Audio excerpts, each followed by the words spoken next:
La musique, on laisse tomber. C'est pas tous les jours qu'on s'est accueilli avec son vinyle. Celle-là, on ne l'avait jamais fait. Avec que des bénévoles. D'accord. J'ai fait Patrick Ducati France. Il connaît bien la marque. Du coup, il a trouvé des collectionneurs, des bénévoles qui m'ont amené. Voilà, 59 ou 60. Merci. 59 Ducati. Ouais. Alors on va faire le tour du salon. On va te... Queen. Kunyaman. Soyons fous jusqu'au bout. Bonjour. Enchanté. Thierry s'est présenté, non? C'est le directeur du Ah salon. oui, mais enfin. Il a eu peur, il était en ami, on était en VMAX. On était en VMAX. En Max, tu Il a eu peur. Non, mais... Citroën Max. Citroën électrique Max. Ça te régale. Au début des années 70, Ducati souhaite développer un bicylindre. Ouais. Et c'est ce que tu vas retrouver toi quand tu roules avec un 999. Ça c'est sa grand-mère. La base, quoi. c'est la base. Parce que tu retrouves le moteur en L. Alors c'est un moteur spécial et en 750. Voilà, ça c'est pareil. C'est une copie. C'est le copain Jean-Paul qui l'a fabriqué. Il a fabriqué le cadre, il a tout fabriqué. Ah ouais? Ouais. Putain. Ouais. Voilà. Putain. Prochain tirage, Voilà. Et puis, c'est pour ça que tu retrouves l'éléphant, tu vois, sur le dessus du Ducati. En fait, si tu veux, c'est pour montrer l'appartenance de Ducati aux frères à Cagiva, quoi, si tu veux.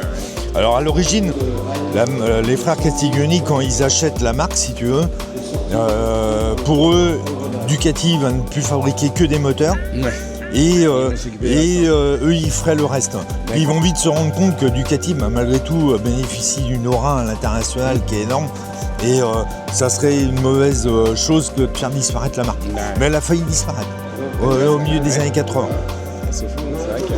Donc là, ils vont développer la F1. Tu vois, la F1, c'est la version routière de la TT1 tu vois, de course en fait. Ouais. Putain. Voilà. Donc là, ça va se développer.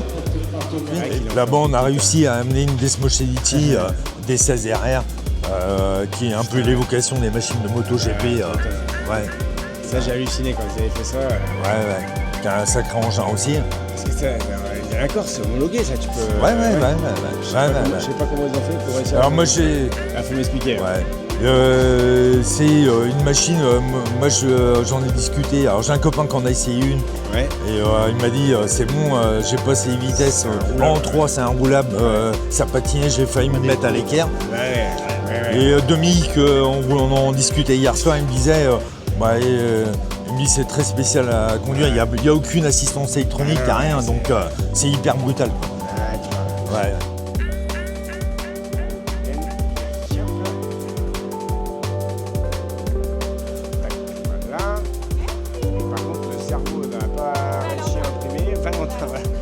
Il n'a pas tout enregistré. Charlie. Tiens, je fais. Comment t'as dit? Ouh, Ah, bah j'ai tout prévu. parce que là, franchement, là j'aurais Charlie. Eh Ouais. ben non, bah oui, ça peut faire un peu. Attends, pour que je fasse ça pas trop crassous, parce que là, ça va faire beaucoup de place.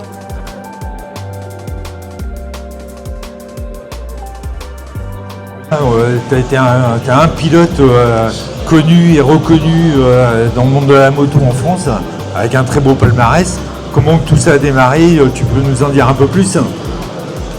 Ouais, la moto, ça a toujours ça a toujours fait partie de ma vie, on va dire, parce que c'est vrai que ça a commencé par des courses, une année seulement de courses de cyclo sur on va dire, c'était presque plus sur des parkings, parce qu'en fait à ce moment-là j'habitais en Lorraine, donc le championnat de Lorraine, il n'y avait quasiment pas de piste de kart.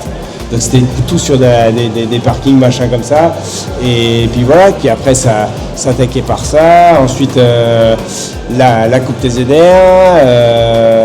Après il y a eu la deuxième année vraiment de moto où j'ai fait la Coupe TZR et le 125 Open en même temps. Oui. Et en fait, c'est là où l'équipe de France a été créée pour la première année, on va dire. Enfin, en tout cas, créée, c'était sûr, mais bon, j'ai fait partie des 8 présélectionnés. où il y a eu aussi Olivier Jacques avec moi et du coup autre pilote très connu. Voilà, notre pilote qui a été très important dans la moto en vitesse. Et donc du coup, on a été les deux sélectionnés. Et puis après, vraiment la carrière, on va dire, a commencé là. Et voilà, que championnat de France, championnat d'Europe, et tout le suivi derrière, quoi. Oui, c'est là où tu as démarré tu as eu ton statut de pilote avec un premier Grand Prix de France en tant que wildcard, pilote invité. Et c'est là où tout a démarré après pour toi en mondial de vitesse finalement, quoi.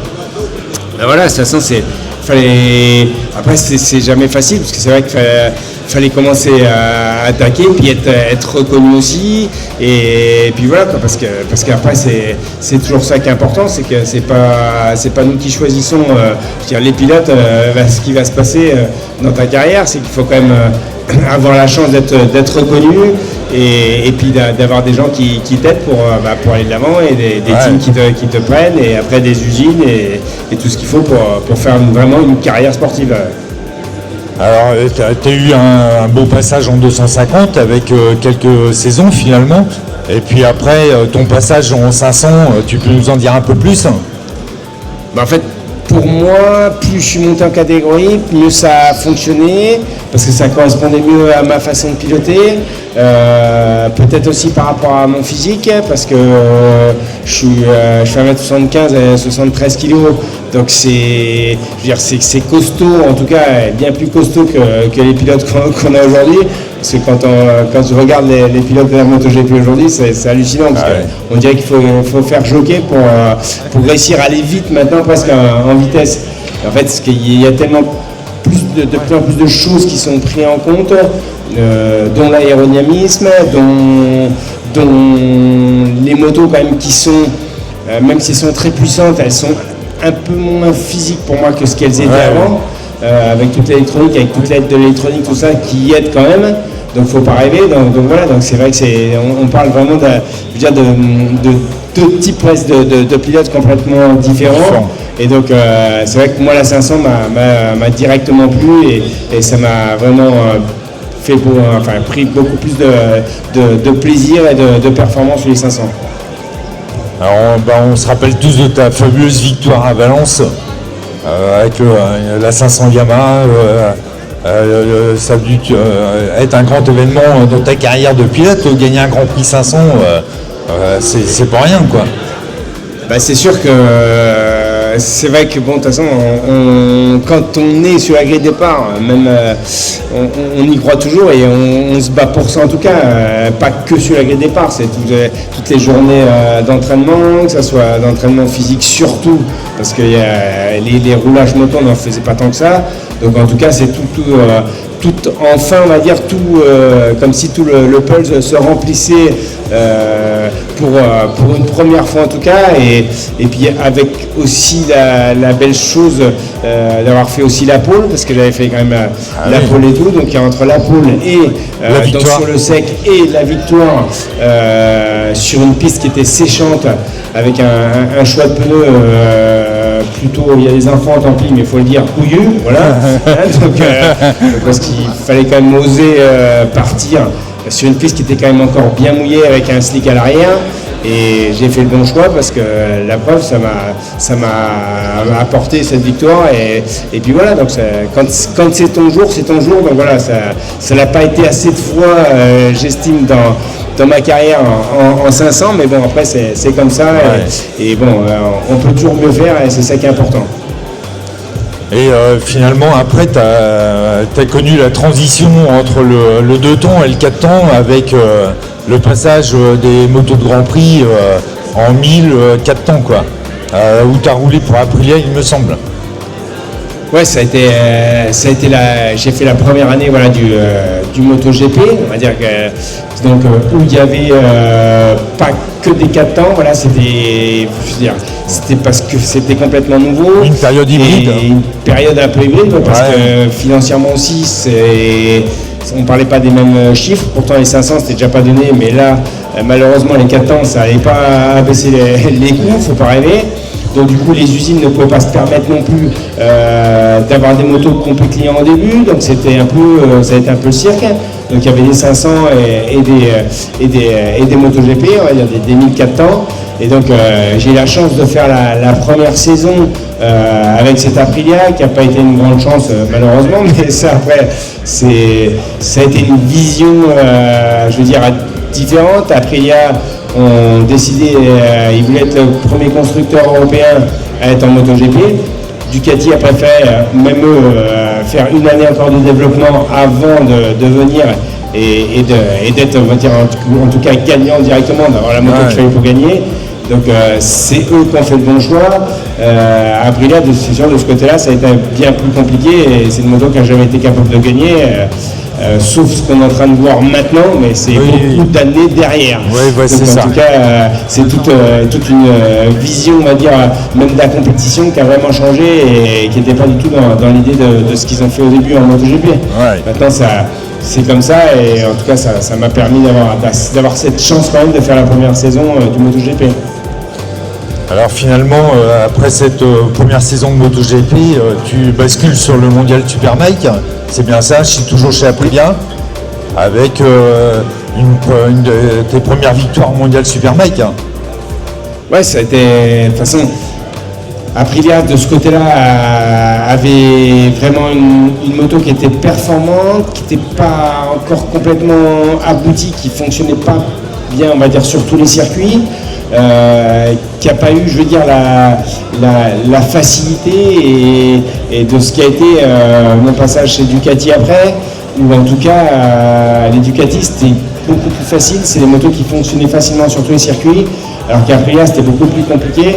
Donc je resterai maintenant en tant que vieux pilote, on va dire, plus content de mon passage chez Ducati parce que ça a toujours été des moments vraiment géniaux et travailler aussi avec l'usine où là ça a été vraiment un très très grand moment dans ma carrière parce que tu te sentais vraiment écouté, tu voyais que c'était toute une usine qui bossait derrière toi, qui t'aidait à rendre la moto encore plus performante et bon, par rapport au règlement qu'il y avait à suivre, il ne faut pas rêver, il ne faut pas passer en dehors des règlements. Donc ça a été vraiment des moments très sympas. Et oui, parce que finalement, tu as roulé pour un team au départ privé sur Ducati, il me semble, avec les fabuleuses 998. Et après, le nouveau modèle, c'est là où tu as été officialisé dans l'équipe d'usine, finalement, sur la 999, quoi. Ouais, ça a été le passage dans le team privé déjà a été super sympa parce que c'est vrai que j'ai vite senti une moto qui était, ce que je disais avant, quoi, facile et qui passait vraiment partout et que quand je veux dire, un pilote pouvait vraiment faire la différence dessus, donc c'était quand même génial. Et puis ça m'a ouvert les portes justement de l'usine et d'aller dans le team officiel pour la première saison et en fait pour cette 999 qui a été une moto qui a été un petit peu par contre difficile à mettre au point et à faire fonctionner sur tous les circuits, en sachant aussi que c'est quand même hyper important, c'est que c'est la première année où bien sûr on passe monomarque au niveau des pneus et donc tout le monde était en Pirelli, donc ça a été très compliqué, je pense plus le problème des pneus que la 999. Mais après, on a essayé de travailler beaucoup avec l'usine et tout ça pour améliorer plein de choses. Et bon, ça a été très très compliqué. Mais en tout cas, ce que je voulais juste te dire, c'est que je leur souhaite bonne chance l'année prochaine, parce qu'en MotoGP, ils vont passer Pirelli. Et même s'il y a beaucoup d'années qui sont passées entre temps, je pense que les chronos, ça va pas être les mêmes qu'avec les Michelin. Et finalement, il y a eu cette fabuleuse saison 2004 où tu as le titre de vice-champion du monde Superbike. Bon, tout le monde s'accorde à dire que finalement, tu as donné le titre à James Townsend, tu étais un pilote hyper généreux sur la piste.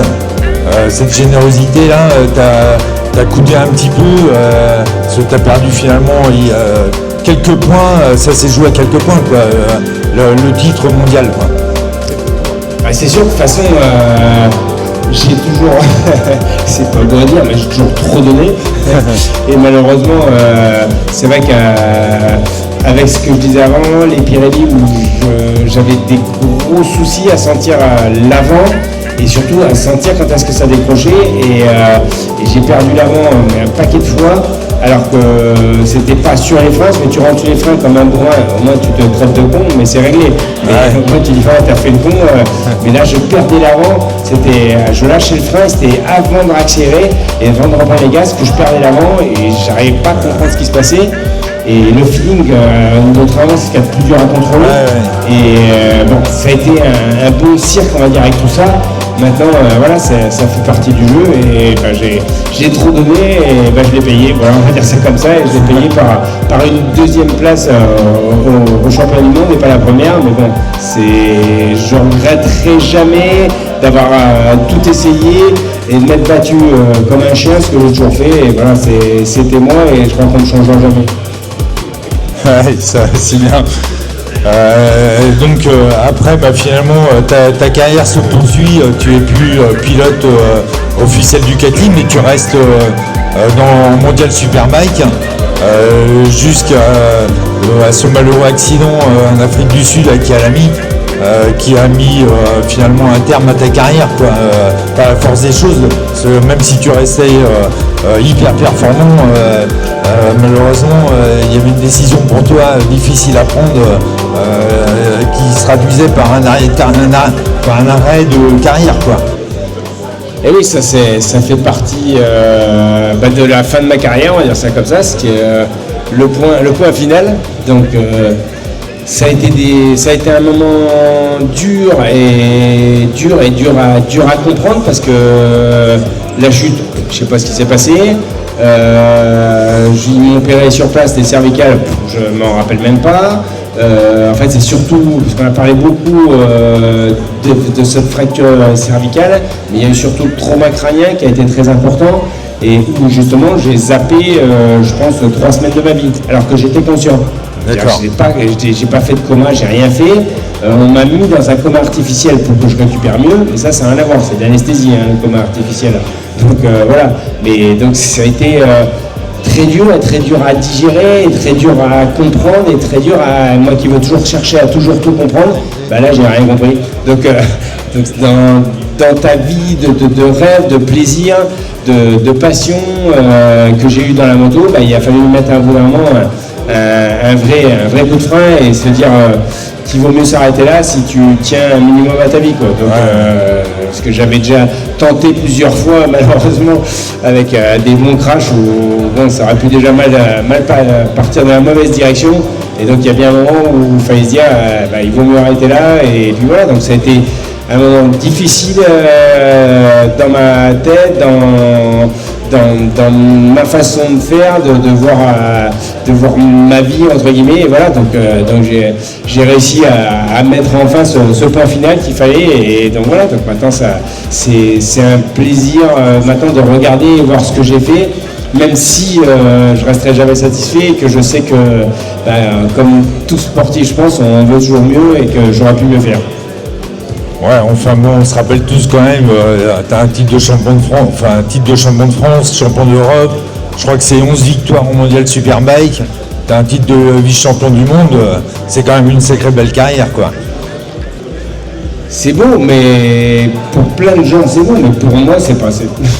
Mais bon, je crois qu'on est tous pareils, on veut toujours mieux, et si c'était pas le cas, en fait je sais pas, on ferait des trous dans un bac à gravier ou je sais pas quoi, mais bon, en tout cas je pense que c'est le but d'un sportif aussi, c'est jamais être content, et pas de jamais être content, mais ne jamais être satisfait de soi-même et pour se battre et être encore plus fort. Sinon on ne performe pas et on ne devient pas de plus en plus fort, et jusqu'au moment où bien sûr il y a une fin de carrière et qui arrive à un moment ou à un autre, d'une façon ou d'une autre, on va dire. Mais bon là Et là aujourd'hui, tu restes toujours, ce qu'on disait tout à l'heure, amateur de sport. Je crois que tu fais beaucoup de vélo, tu continues toujours à t'entretenir.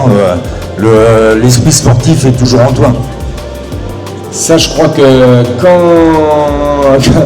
on va dire t'es né pour ça presque, en tout cas que tu t'es formaté comme ça, que tu t'es entraîné comme ça, je pense qu'il n'y a pas 50 solutions. C'est justement, ça a été un moment hyper important dans la fin de la carrière justement.